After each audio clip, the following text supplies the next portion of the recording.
Do low-carb diets cause insulin resistance? I'm going to review this paper from Frontiers in Public Health. It says so. I'm Dr. Eric Westman, and I've been sent an article by a group.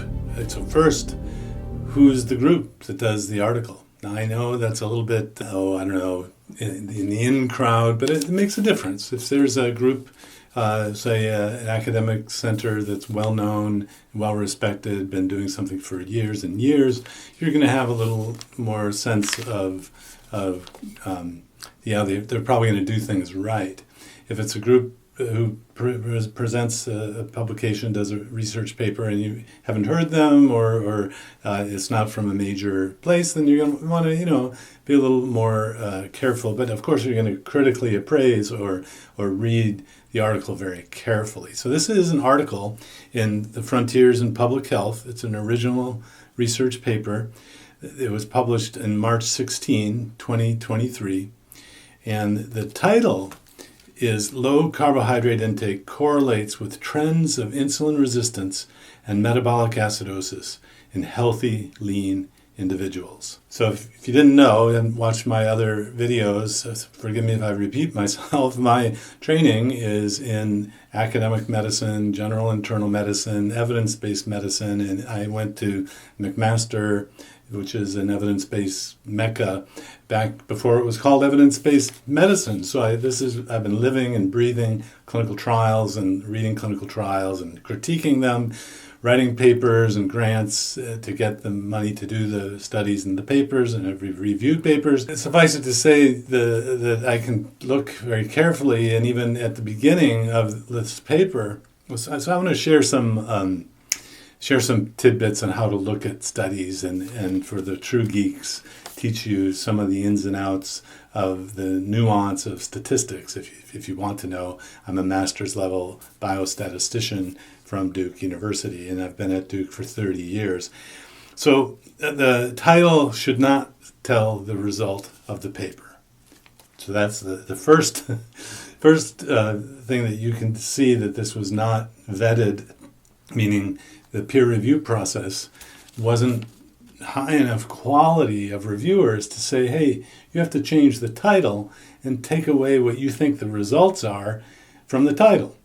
So, and I know there's been a slippery slope through the years where some people might only read the title of a paper, and that's all the depth they go to in the paper. So the pressure of the investigator to get attention is to put your results in the paper. But so a low-carb diet correlates with trends of insulin resistance and metabolic acidosis in healthy, lean individuals. Sounds like they found that the low-carb diet was bad. Well, you really shouldn't put that in the title.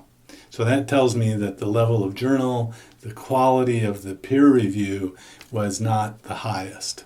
So, and that, that's okay. It doesn't mean that the study is off limits, but it starts to give you the impression that, I'm going to have to look deeper, right? So if there's a little bit of blood, you're going to look even further to try to see where the rest of it is. So the group I'm not aware of. It's an international group out of the United Arab Emirates and Brazil, and while that doesn't mean it's bad, it's just I'm not aware of the work. And so there's an introduction, methods, and results, and they should reflect what's inside the paper. And that's the darndest thing. Sometimes the title is not what's reflected in the paper, or even the results in the abstract or discussion is not in the abstract, doesn't represent what's in the paper. So if you're only going to read the abstract, and sometimes that's the only thing you have access to because you don't have the whole article available, or it's behind a paywall and you don't want to pay the $35 for it, you might just read the abstract. And so the results, basically, it says here that the low carbohydrate intake, less than 45% of total energy, was found. Wait a sec. Low carbohydrate diets, less than 45% of total energy. So I've looked through the article before. They didn't have the wherewithal to find the definition of low-carb diets, which is squarely in the literature. I'm on one of the papers that basically says a low-carb diet and then a low-carb keto diet is much lower in carbohydrate than this is very interesting. So what does low-carb mean? Here in their study, they meant 45% of total energy. But even before I get to the result, let's go to the methods itself. What did they do? They took 120 people who were healthy and had normal weight. So now I'm thinking, well, this doesn't really apply to my clinical population. Most of them are obese, but that's okay. It's a healthy, normal weight, BMI 25 kilograms per meter squared, no history of major medical condition. And they looked at self-reported dietary intake over a 7-day period. So it was a cross-sectional study. Oh, no. So a cross-sectional study has the methodological value of a retrospective or observational study. And I'll get into that in just a minute. It has to do with the bias of how people get into the different categories. So they took 120 people, asked them what they ate, and then put them into 3 categories, not randomly. It was selection, but people selected for their own reasons to be in these different categories. And then they looked at certain measures of insulin resistance and metabolic markers, that sort of thing. So a couple of take-home points here is that if it's not a prospective and randomized trial, you don't have the bias-reducing element of the randomization. So there may be other factors that are different between these groups that aren't even measured. You try to measure as many things as you can, but so now I'm wondering, why would someone be doing a low-carb diet, even if it's defined as 45%? Maybe they were sick to begin with. And so if they find something abnormal in that group, maybe they were doing the diet because they were already sick. So the extreme case of that is you go to a hospital and people are sick. Wow. So hospitals cause sickness. No, they were put in there because they're sick, and most, I hope, get better and will come out. So we have no idea how they got into these different groups. So a cross-sectional study, hypothesis generating, you could just set this aside and say, okay, I'm going to go on to something else. But let's not do that. Maybe there's some other things in here. And what's fascinating is they commit a lot of technical statistical errors. First, there's no power calculation to tell you how many people do we need in this paper to see a certain difference. So the categorization isn't what I would logically think, and it's definitely not looking at keto diets. In fact, there's no presentation in here of the actual food percentage for each individual. They just give the average or categorize into under that 45% carb. So what they could have done is give a plot of the percent intake for all the different people. Maybe there were a lot of people in that group who ate low-carb keto, but maybe I'm suspecting there weren't many. So I don't think this would apply to my population of keto diet followers. So, again, not comparing the right sort of thing. But so they measured then the metabolic marker called HOMA, or the homeostatic measure of insulin resistance, and it has to do with glucose and insulin. And what's fascinating is there's no pre-specified outcome.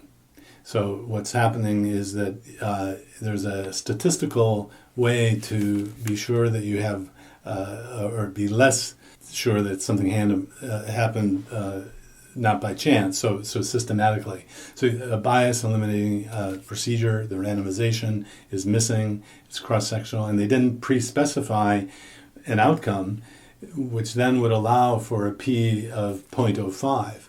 Now this is sort of an advanced statistical thing, but not really. So a p of 0.05 just doesn't mean therefore it's true.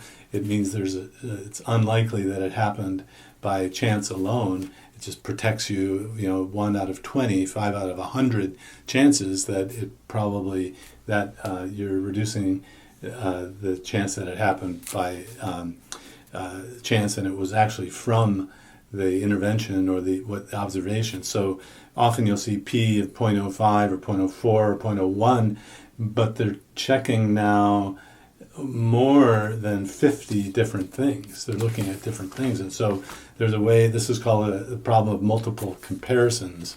You can't use the P of 0.05. Some people will then, if they're doing a lot, will say we'll use a P of 0.01 for statistical significance, to be sure it didn't happen by chance alone. And then some people even would say that you can't really make conclusion from these other tests that weren't pre-specified.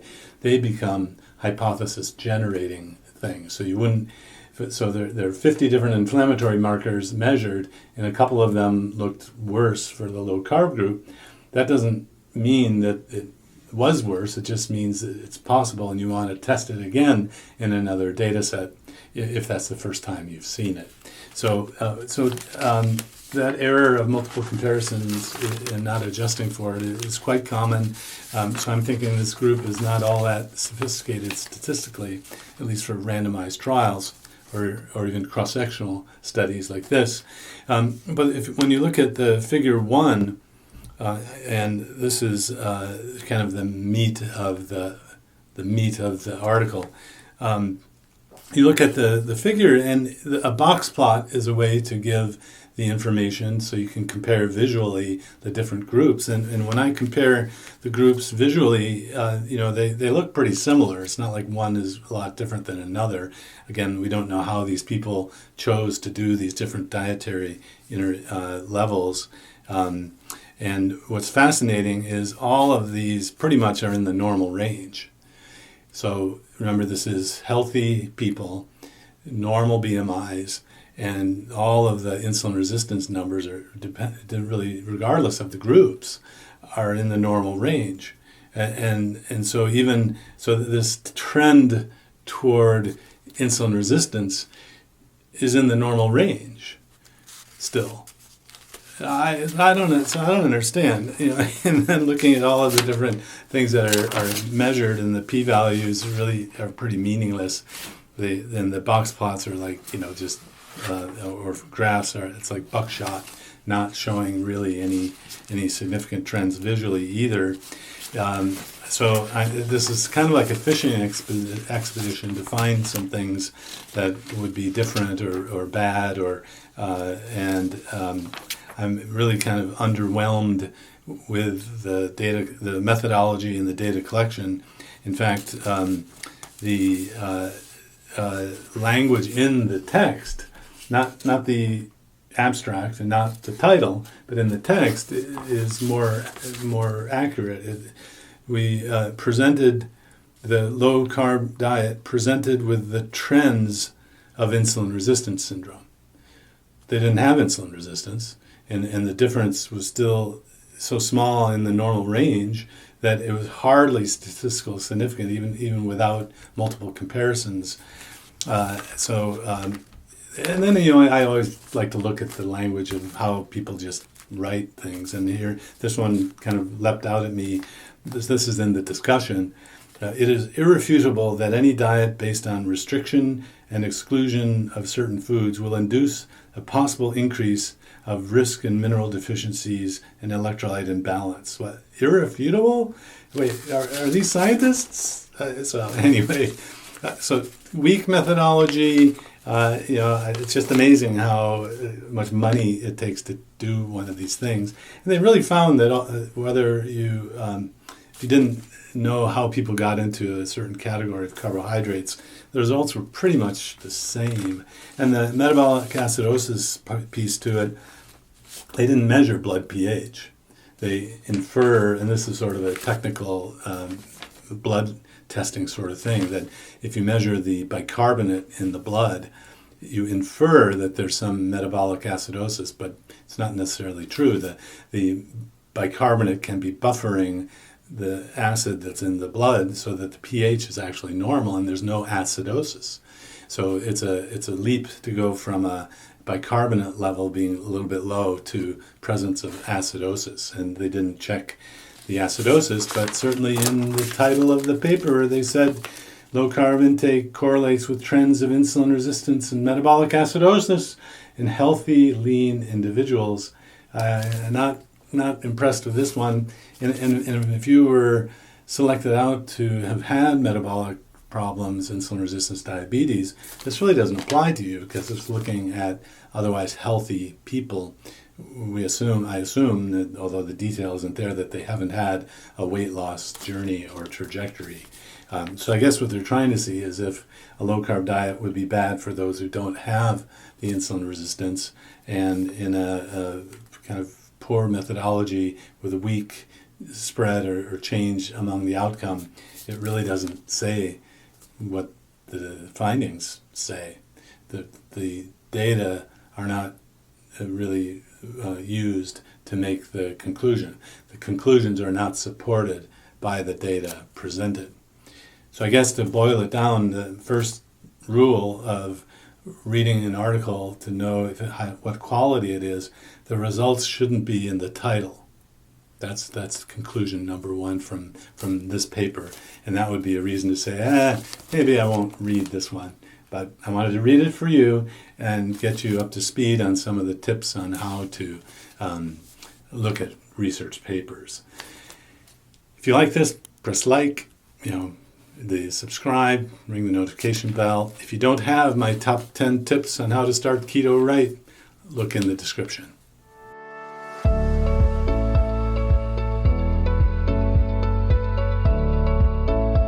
If you enjoyed this video, be sure to like, subscribe, and hit the notification bell